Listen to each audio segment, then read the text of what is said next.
Israel ও হামাসের মধ্যে যুদ্ধবিরতি চুক্তির অংশ হিসেবে ইসরায়েলি ৩ জিম্মিকে মুক্তি দেওয়া হয়েছে। মধ্য গাজার দিল এল বালাহের একটি জায়গায় শনিবার তাদের জনসমক্ষে আনা হয় বলে জানিয়েছে কাতার ভিত্তিক সংবাদ মাধ্যম আল জাজিরা।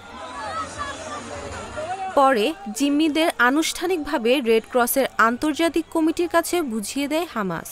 এদিকে ৩ ইসরায়েলি জিম্মি মুক্তি হওয়ার পর ইসরায়েল ১৮৩ জন ফিলিস্তিনিকে মুক্তি দিয়েছে।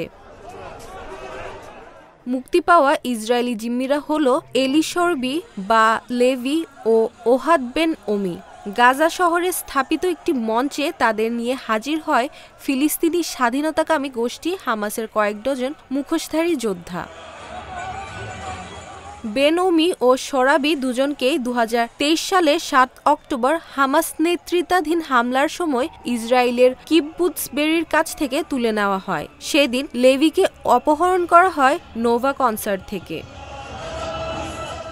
ইসরায়েলের কারাগার থেকে মুক্তি পাওয়া ১৮৩ জন ফিলিস্তিনিকে বাসে করে রামাল্লায় নেওয়া হয়েছে।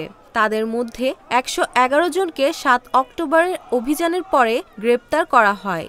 ৭ জন বন্দীকে যাবজ্জীবন কারাদণ্ডে দণ্ডিত করা হয়। ইসরায়েলের দখলকৃত পশ্চিম তীরের বন্দীরাও রয়েছে এ তালিকায়। তাছাড়া ইসরায়েলের কারাগার থেকে মুক্তি পাওয়া ৪ ফিলিস্তিনিকে গুরুতর অসুস্থ অবস্থায় রামাল্লার একটি হাসপাতালে নেওয়া হয়েছে।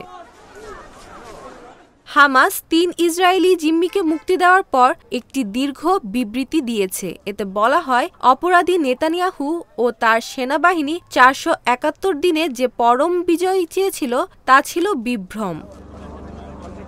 অন্যদিকে ইসরায়েলের প্রধানমন্ত্রী বেনয়ামিন নেতানিয়াহুর অফিস বলছে, গাজায় ৩ মুক্তি জিম্মির ছবি দেখে তারা মর্মাহত।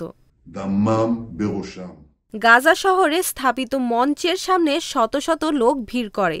হামাস যোদ্ধারা ৩ জিম্মির প্রত্যেককে আলাদাভাবে হাজির করে। রেড ক্রসের কর্মকর্তাদের কাছে জিম্মিদের হস্তান্তর আগে একটি প্রকাশ্যে বিবৃতি দেয় হামাস।